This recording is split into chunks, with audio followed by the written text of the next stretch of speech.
When you think of the periodic table, you probably picture that dusty old chart from your high school science class. But what if I told you it's not a chart at all? It's one of the most powerful cheat sheets to the entire universe ever created. So try to imagine being a chemist a couple hundred years ago. You're discovering all these fundamental new substances, these elements, but they just seem like a random jumble of puzzle pieces. It really was the biggest question of the day. Is there some kind of hidden order to all this stuff that makes up our world? Or is it all just random chaos? Well, as they kept finding more and more of these puzzle pieces, scientists started noticing something really interesting. The elements weren't totally random. Some of them acted weirdly similar, almost like they were siblings in some giant cosmic family. They started seeing these little clues pop up everywhere. You'd have one group of elements, like lithium and sodium, that were shiny and just, super reactive. Then you'd have another group, like calcium and strontium, that were also shiny but way more chill. And then a totally different family, like fluorine and chlorine, with their own unique personalities. They could see these patterns, these families, but nobody could figure out the master rule that connected them all. And this is where our hero enters the story. In 1869, a Russian chemist named Dmitry Mendeleev takes a look at this same mess, and he sees something that no one else did. He saw a deep, hidden rhythm in the chaos. So here's Mendeleev's big idea. What if you line up all the elements by how much they weigh, their atomic mass? He realized their properties start to repeat in a predictable cycle, a period. But here's the truly wild part. When the pattern didn't quite fit, he didn't think the pattern was wrong. He bet that an element was missing, and he had the guts to leave a blank space in his chart right where he predicted it should be. And boy, did that gamble pay off. Big time. Just 6 years after he published his table with those empty spots, an element called gallium was discovered, and it fit one of his predictions perfectly. A decade after that, germanium was found, and it slotted right into another gap. This was absolutely stunning proof that his table wasn't just some convenient chart. It was a predictive map of reality itself. Mendeleev's table was a total game changer, but it wasn't perfect. There were still a couple of elements that just didn't quite fit. It would take one more breakthrough, one final tweak to crack the code for good. And that tiny but absolutely crucial change was this. Stop organizing the elements by their atomic mass, what they weigh, and start organizing them by their atomic number, which is just the number of protons in their core. That single change fixed every little inconsistency and made the table perfect, because it turns out the number of protons is what really, truly defines what an element is. This discovery led to what we now call the modern periodic law. It's the fundamental rule for the whole table. And all it really means is that those repeating patterns Mendeleev first spotted aren't based on weight, but on the number of protons. That's it. That's the secret code of the universe finally cracked.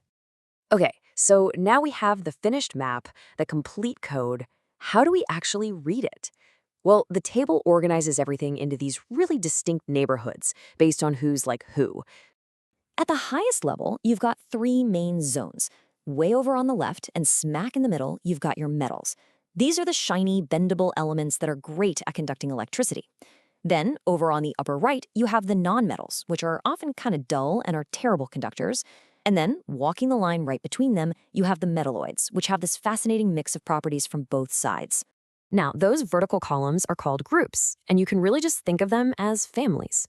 Every element in the same column behaves in a really similar way. So for example, everything in group 1, the alkali metals, is super, super reactive. Everything in group 17, the halogens, just loves to partner up and form compounds.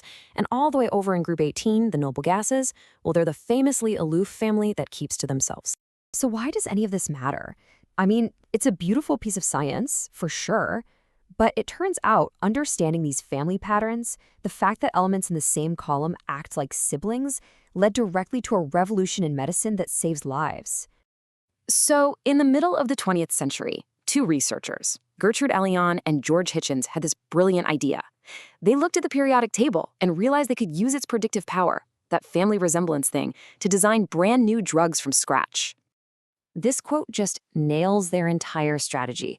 They knew that sulfur and oxygen are in the same family, group 16 on the table. That means they have really similar properties and tend to act like chemical twins. And they decided to use that family resemblance to go to war with disease. So here's their plan, and it's just pure genius. They knew that for bad things like cancer cells or viruses to make copies of themselves, their DNA needs a specific building block that contains oxygen. So what did they do? They created a fake building block, a counterfeit, but they swapped out the normal oxygen atom for its chemical sibling sulfur. This fake, sulfur-based ingredient was just similar enough to trick the cancer cell into trying to use it, but just different enough to completely jam up its replication machinery. It was like putting the wrong key in a lock. The cell was stopped dead in its tracks. This incredible work, an idea born from the simple logic of the periodic table, would totally change how we create medicines.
This incredible work, an idea born from the simple logic of the periodic table, would totally change how we create medicines.